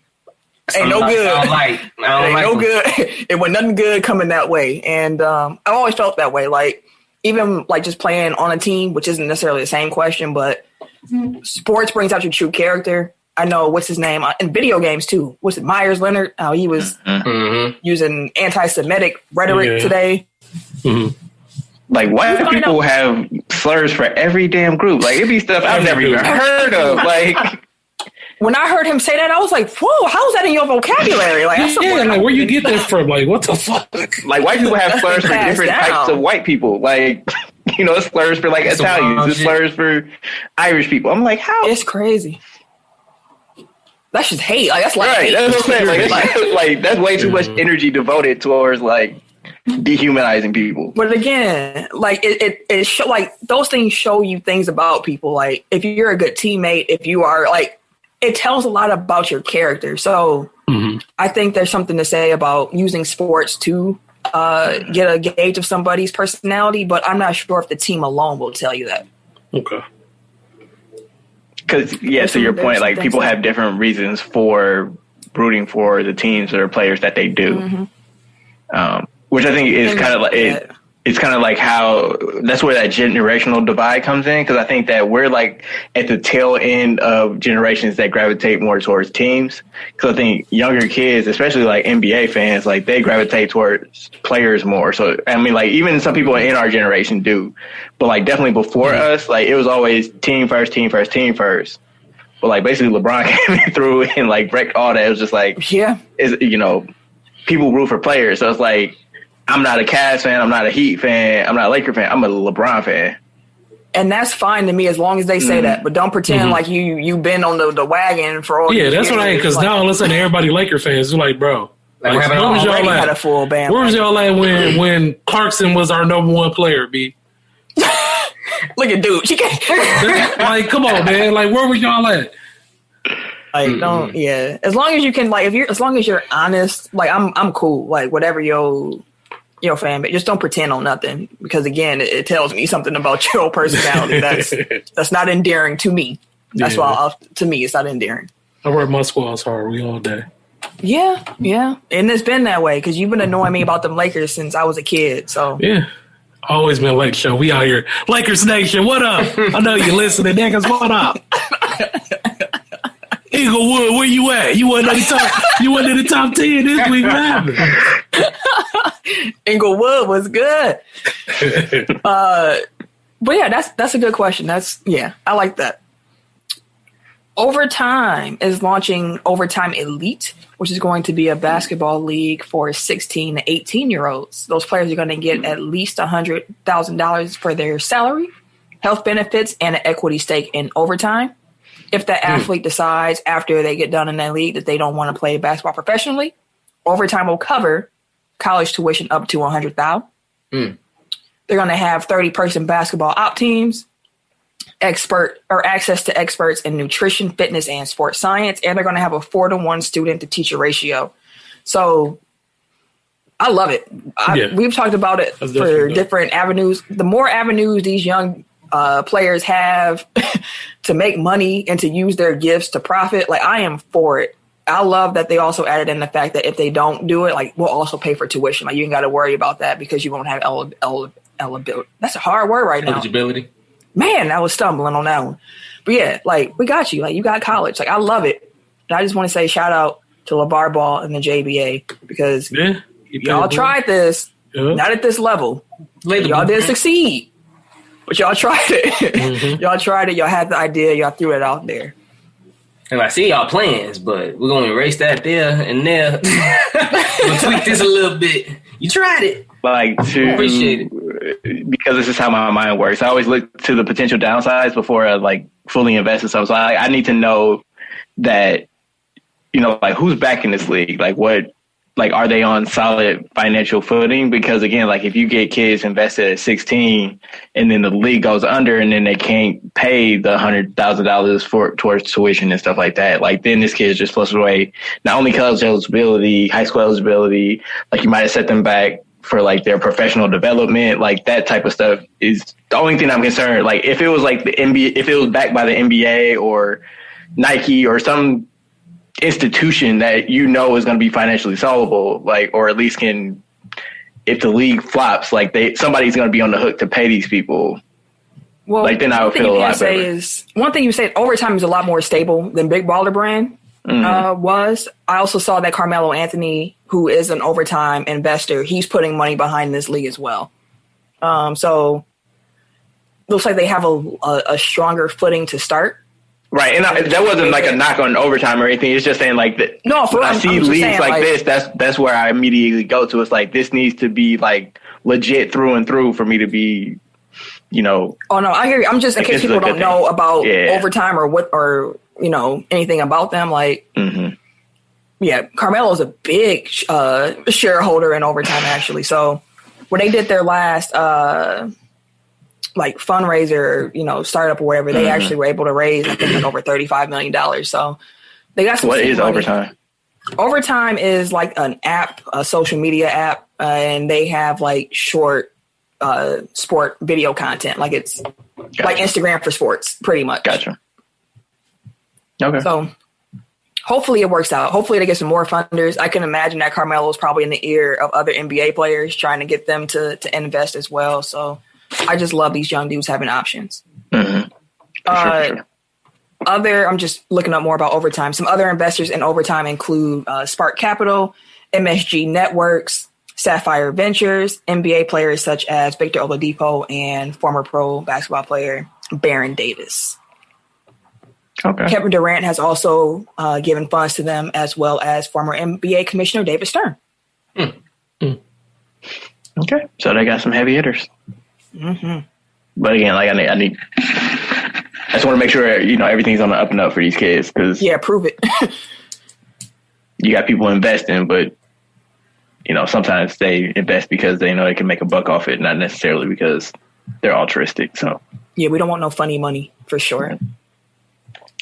But Creighton University suspended and then quickly reinstated head coach Greg McDermott after he told his players not to leave the plantation. It was part of like a locker room speech that he was giving, basically trying to tell them to stay invested. Like he felt like they were losing focus, and he was saying like, don't check out, essentially is what he was trying to say. But he used plantation metaphors, which didn't go over well with his players, but he apologized and was suspended by the team. So, like, I don't know if y'all remember last week where I was like, I think I got to blow the whistle, but I haven't been able to read it because it broke, like, while we were recording. So, like, it was this, yeah. I got you. Yeah, he ain't too much to say about dude. Like, to have plantation in your, like we were mentioning earlier, like, to have it in your vocabulary, like, I see how you giving it up. Right.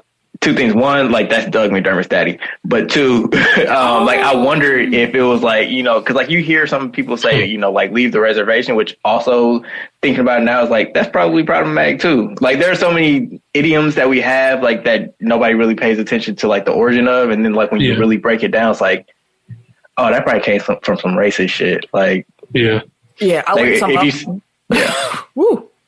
Like if you say like you say like I got gypped, like to say that you were like scammed or bamboozled, like I had to stop saying that. Yeah, like that's problematic. Don't say that. But yeah, so like basically just think about the words that you say and the way you say it. It's a derogatory way to talk about gypsy people. Yeah, which they don't even like. They're Romani.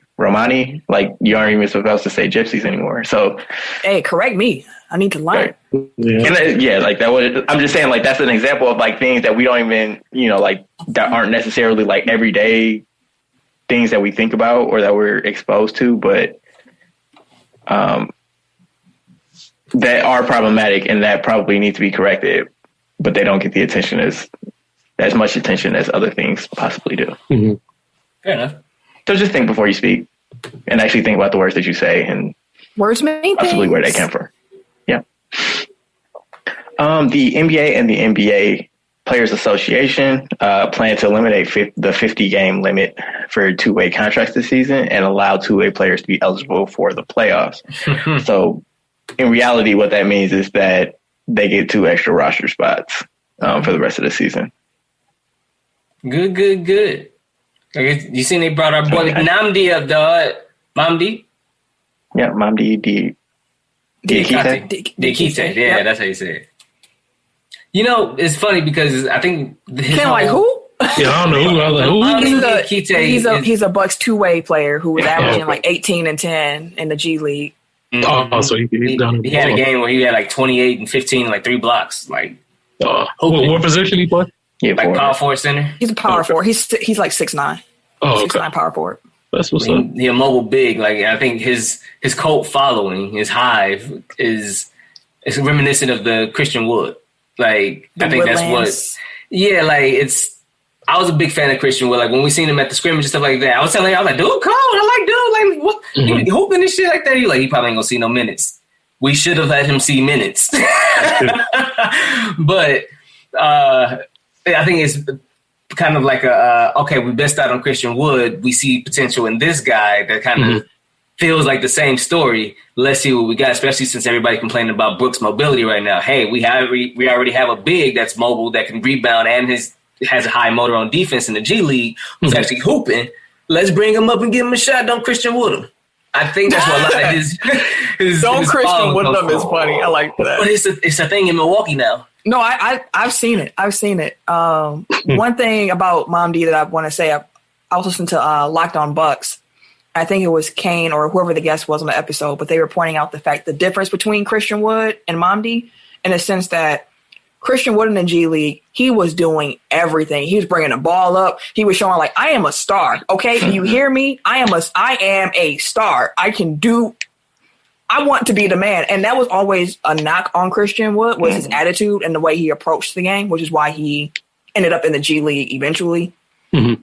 It wasn't necessarily just because of talent. It was like he thought he was the man before he was the man, which that level of confidence isn't necessarily a bad thing, but it made teams have pause with him. And in Milwaukee, the pause came because he played the same position as Giannis. So they were kind of like, there's no way for you to be exactly what you want to be here because we already have that with Giannis. Like you can't be the focal point of our team because we have a focal point. Yes. So that was part of the reason why Christian Wood didn't work here. Now, in retrospect, should you have made that work somehow? Yes. But they did not. And that kind of, not to cut you off, but just to interject really quickly, like that kind of goes back to my point, like last year talking about like why Carmelo wasn't necessarily in the league to begin the year. It's like doctors and nurses are both, you know, medical professionals, but like they have different skill sets, and just because you're a good doctor doesn't make you a good nurse. So like basically Christian Wood, like he has to be involved in everything. Like he has to be like the playmaker. He has to be the one, like you said, he has to be the star. Whereas, you know, other players can actually come in and be role players. They might not be as talented as Christian Wood, but like they may be more important because again, like you have a Giannis, you don't need a Christian Wood. You need a bunch of Pat Connaughton. You know what I mean? Like, so that was my point. So with Mamdi, he has skills that are actually look like they could be translatable to being a good role player next to Giannis, which is why I was into I'm not as crazy as Twitter is about him, but like, wow, like, because realistically, I don't know what he can really be able to do. Like, he's not going to, you know, tip the scale that way, but Bucks are going to be in salary cap hell for a while, so they need as many young players as they can get that are impactful in some way. And I think that Mamdi can actually do that because he's a defense first forward, block shots, rim run. You know, like that's thinking like a Jared Allen. Somewhat. Yeah.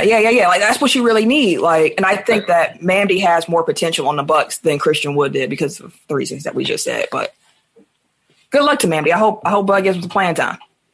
That was gonna be my last point. Like because you never know. We just gotta get Bud to buy in. Like that's the most important thing. You never know. So the finalists for the 2021 class of the Basketball Hall of Fame have been announced. First of all, shouts out Marcus Johnson, finalist. Hey, yeah, get him in this year. Mm-hmm. Bucks legend. Greatest hairline in the history of, second greatest hairline in the history of basketball. Jalen Rose. Had to correct myself real quickly. Ken's favorite player, Paul Pierce. Oh, fuck him. Fuck him, but congrats, but fuck. Chris Bosh, Michael Cooper, Tim Hardaway, Ben Wallace, Chris Webber. And then for coaches, we have Rick Adelman and Bill Russell, who was actually inducted in 1975 as a player. He was the first black head coach in the NBA, and he led the Celtics to back-to-back championships in 1968 and 1967 when he was also playing. Bill Russell trying to get his nature boy Ric Flair on. Induct me multiple times, please. Need all the rings. Right. I need all the accolades. I know Lenny Wilkins is in both as a player and a coach, but I'm not sure if anybody else is. Okay. But notable nominees who did not make the cut for the 21 class include Chauncey Billups, Richard Hamilton, Becky Hammond, and Swin Cash. Dang. Hopefully soon, though. Yeah, there's always next year. Mm-hmm. All right. Am I the only one with a blow the whistle this week? Anyone else got anything? All right. Let's blow the whistle. All right, now that's enough out of you. You know what? Tee his ass up. So my blow the whistle this week is just on NBA media. Okay. As somebody who podcasts outside of her regular 9-to-5 job, I don't have all day to watch sports. I don't have all day to research sports. I only have the hours allocated to me when I'm off the clock. And hey, I do what I can do. Okay. I think I know what I'm talking about for, at least enough to be here on this platform. Meanwhile, you have people who are getting paid to watch sports, to go and talk about sports. And they just don't seem to take that seriously. And it bothers me. In particular, what caused me to have this blow the whistle was I saw a clip from First Take in which Stephen A. Smith was talking about Dame Dollar and how cold Dame is and talking about how much better Dame would be if he played in New York. Like, that was the whole, like, the segment. Like, just come, I'm just saying. Like, just come to New York. Like, I'm saying. And that's a problem with the NBA because the NBA makes its off-season and player movement the most important part of the league when they should be focusing on the talent that they actually have. Like, NFL doesn't do that. Like, in the offseason, sure, we can speculate all we want to. It is the offseason. There is nothing else to talk about. But in the middle of a season, while Dame is having a great year, leading the Trailblazers to the 5 seed himself dang near without CJ, like, that's not the time to do that. That's when you should be giving big ups to Portland. Portland deserves that love. That is their guy. Stop trying to take these players out of their markets when they're happy there. Like, in the NFL, you will tune in on a Thursday night game. First of all, a Thursday night game against the doggone Bengals and give me another trash team. And they'll hype it up. They will hype it up. They will make you think that game is so important. Shoot, we were tuned in for the NFC East race when they weren't even over 500. Them teams are terrible. They were terrible. But they made it mean something. They made the games feel important regardless of the fact that those teams were doing poorly. Even before we knew how it was going to end, and those teams were just trash. Like, they made you think it was important and to tune in. The NBA does not do that. Like, NBA media just craps on the small market teams. They crap on the bad teams. They don't incentivize you to watch those games in any way. And it makes me mad. I'm tired of it. Give these players their shine where they're at. In the offseason, if you want to speculate, go ahead. That's what the offseason is for. But right now, you should be highlighting what they do. Highlight the young dudes on the bench. Highlight whatever you can about the team to make people tune in. That's why people don't care about the regular season as it is. Like, do a better job marketing your product. And if y'all need some help, call Tech File because we'll come and do it. Indeed. We'll come and do it the right way. I guarantee you that. You pay me, and, hey, NBA. I got all day. You give me all day, and I can spend my day watching film and reading stats. And oh my God, you know what I could be? Do you know what I could be if I had all day? I would be amazing, fam. That's all I'm saying. Just NBA media needs to be better. They need to be better because the way that they cover this league does it a disservice. Because at this moment, there is so much great talent spread amongst this league that they should be getting way more shine than what they're doing. So my blow the whistle is just on NBA media. Just please be better. And Shaq not knowing players' first names is not endearing, fam. It's not endearing. I know who Mitchell Robinson is. Like, it's not endearing. Okay? Also, just saying they got itch at the end of their name, that means they can shoot. That's racist. Like, he did say that. Yeah, that is right. It is. He said like, they got itch at the end of their name. if their name ends with IC, like, they can shoot. He did say that. He named a whole bunch of form. Like, he just started. Yeah. Vucevic. Yeah. Doncic. Jokic. Like, that's so funny. I'm like, I can give you some better analysis than that, fam. Right. Come on. I'm tired. But, like, Camille, what you just did was basically distill the last 4 years of this podcast for me into like 90 seconds. Like, that's what I've been railing on, like, as long as I've had a platform. Like, do a better job of marketing. Like, it pissed me off to no end. Like, the Bucks were in the conference finals, and like they're talking about like, oh, what's KD gonna do? Is Kawhi gonna stay in Toronto? It's like, why is that leading the jump right now? Like, why are y'all not talking about the game that you had last night? Like, you do a piss poor job of marketing your product, and then wonder why like your brains are in the toilet. Right. Again, if y'all want it done right. I didn't hear talk about like Tom Brady's going to lead the Patriots and what team is he going to go to like in the middle of the season. No, like, well, he might leave at the end of the year, but like, what can he do while he's still in New England? Like, that's all you heard. And they were like, this could be his last guy. Like, they were hyping it up that way. Like, tune in. It could be like, come on now, man. Like, I got to be better. Y'all got to be better. That being said, let's go into the Tech Top 5 for the week and get out of here. 5, 4, 3, 2, 1. Tech Top 5. Last week's Tech Top 5 was Best Sport Jingles. We had a 2-way tie. Myself and Tim. Shout out. Who phone ringing? Hey. Boop, boop, boop, boop, boop, boop. Hey, I'm put my beatbox on, dog. So, yeah, me and Tim won last week. We split that. So, congrats, Co-Champ, for the past week. For sure. This week, we are doing best sport nicknames. For sure. Tim. Okay. So, number 5. Why am I saying? What happened? I don't know, fam. Stuff weird. Anyways, number 5. I got Revis Island.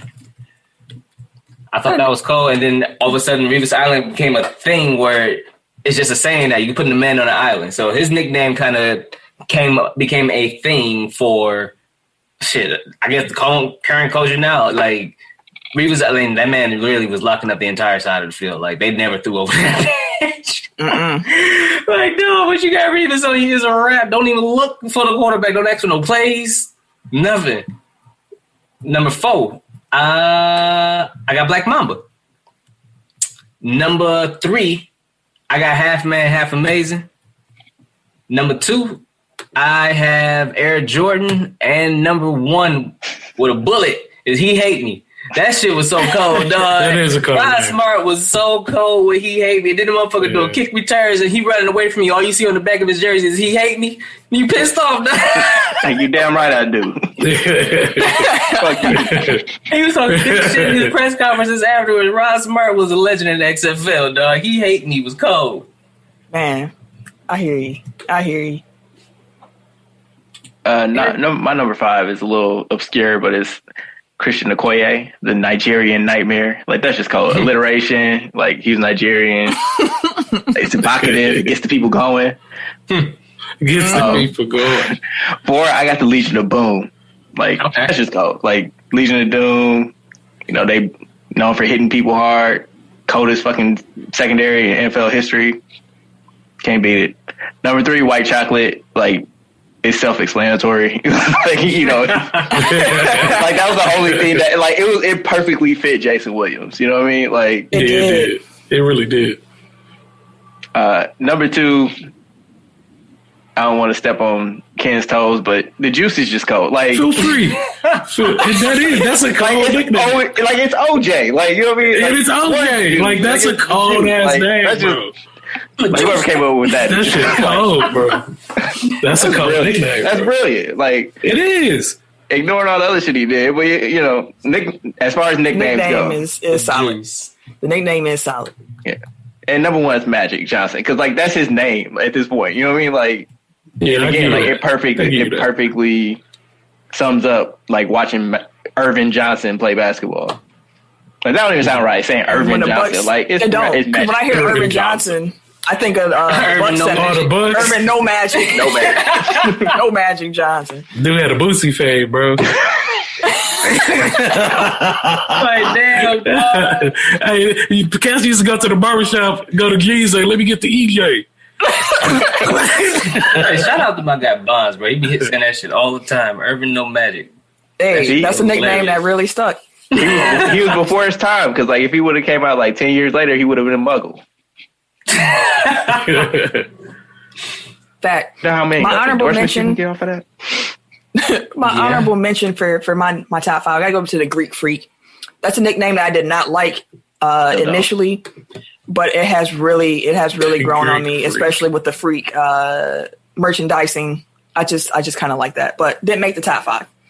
Number 5, I got Dr. J. The doctor is in. Okay. Dr. J was always a cold nickname to me. And he had some cold posters based off that nickname. Like, it was just great. It was beautiful. I think more folks might refer to him as Dr. J at this point than they actually do by Julius Erving. So, you know. Number 4, I got Iron Mike, because Iron Mike Tyson is it flows. Like, boxers have some great nicknames, and I loved Iron Mike Tyson. Like, that's just a great nickname for me. 3, I got Air Jordan, his airness, because your name is Air. Like it's Air, fam. Like, it's immaculate. Number 2, I got Prime Time, Deion Sanders, because man, your name is Prime Time. Like, your nickname is Prime Time. You show up, you ready for them moments. Love that. And then number 1, I got Magic, because Eric already explained why. Like, his name is Magic now. It's Magic Johnson. Like, that's it. And it's just a cold nickname. What's your nickname? Oh, Magic, because I be on the court. Like, come on, man. Bleed your eyes and shit. I can show you. So I was trying to remember what my uncle's nickname was when he played at Custard. He was like All State. And his nickname was so funny to me when I was growing up. I'm going to find it and come back to y'all because them old nicknames back in like the 70s and whatnot, they used to just... Big shot Willie. I think his nickname was Poison because he was killing niggas on the court. I think that's what he used to say. That's what he used to say, Poison. That sounds like some uncle. That sounds like an uncle story. Like, they used to call me Poison because I was killing them niggas on the court. Killing them all things. Like, you come to find out it was just him calling himself Poison for 3 years? No, actually, I looked him up for real. Like, he was actually cold. Like, my other uncles was like, no, he was, of us four, like, he was the one. He was it. Like, he was it. I wasn't discounting his coldness. I'm just saying he was the only person calling himself Poison. No, I had to go look that up myself. I had to find out because I was like, this don't sound right. Ooh. I was like, who called you that, fam? And he was like, come down to the basement, see all my trophies. I'll show you. I'll show you who was called Poison. But my 5, at number 5, I have the Juice.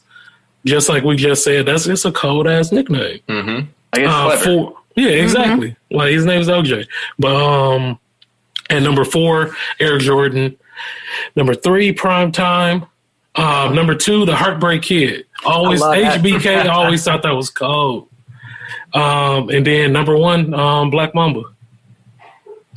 Fair enough. See, I had to knock Black Mamba and Primetime because they gave it to themselves. I feel like the cold nickname just got to be bestowed. Like, you can't just be like start calling me the Dragon. But if you give yourself a nickname and it stick though, it's stuck though. Like King James. Like, you know? Hey, if you can give yourself a nickname that sticks, that's what I'm saying. Yeah, you earned it. He gave himself that name? But yeah, they crowned him.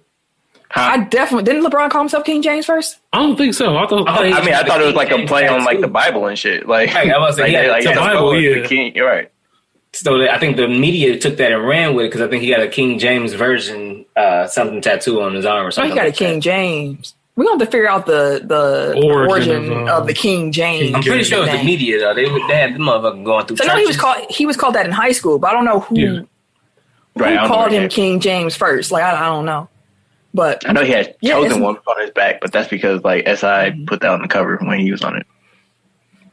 I wonder if some of those he actually was like he really became like every time I think about like LeBron's journey, like it's just like he really like met every expectation and exceeded every expectation realistically could have had. For real, blew right past the highest bar that anybody had to clear ever. Like from age 16, it's like this is the next Michael Jordan, and he really became like the next Michael Jordan. Like he's different, he's not the same, but like he's there. He's that tier. Like, he's pretty much the only player that you can really say, like, I know King not, but, like, realistically, like, he's the only player that you can really be like, he's actually a threat to Jordan to be, like, the great, or, like, for a generation, like, he is the greatest player to ever play. You know what I mean? Mm-hmm. Like, that's an impossibly high bar to meet, and he met it and exceeded it in ways. And not to mention all the off-the-court shit. Like, he never got in trouble. Nope.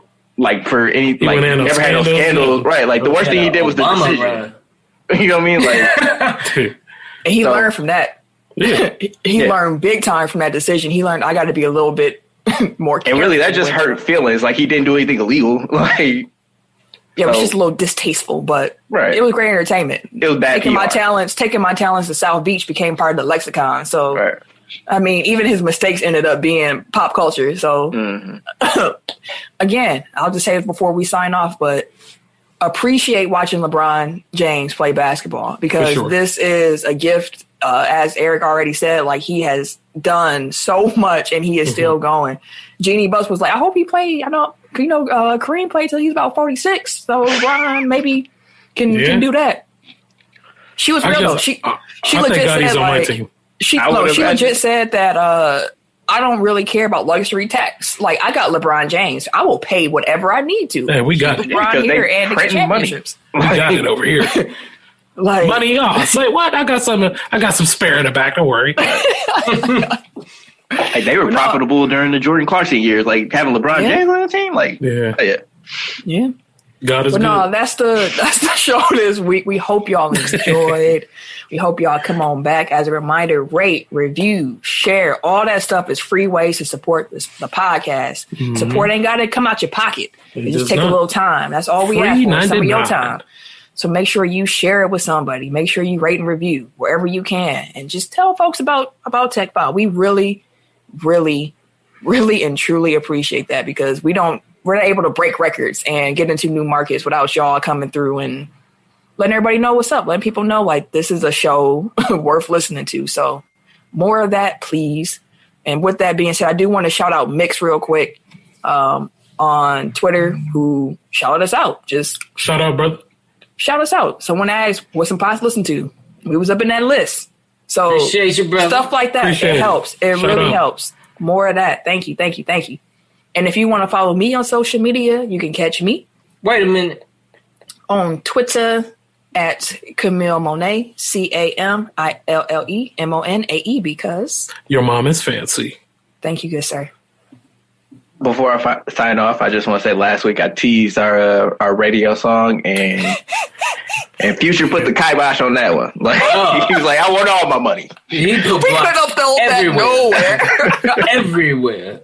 You niggas didn't clear that? No. Where's my dollars? Right. Ain't got your dollars, Future. Fuck up some comments, bro. So if you were looking for it, like it's in the vault because Wherever it will stay. right. Because Future We're said trying to get serious. We ain't got that. We ain't got that. But yeah, so at Bucksmanner on Twitter. That's all you get. Gotcha, right. Everyday_gentleman on Instagram.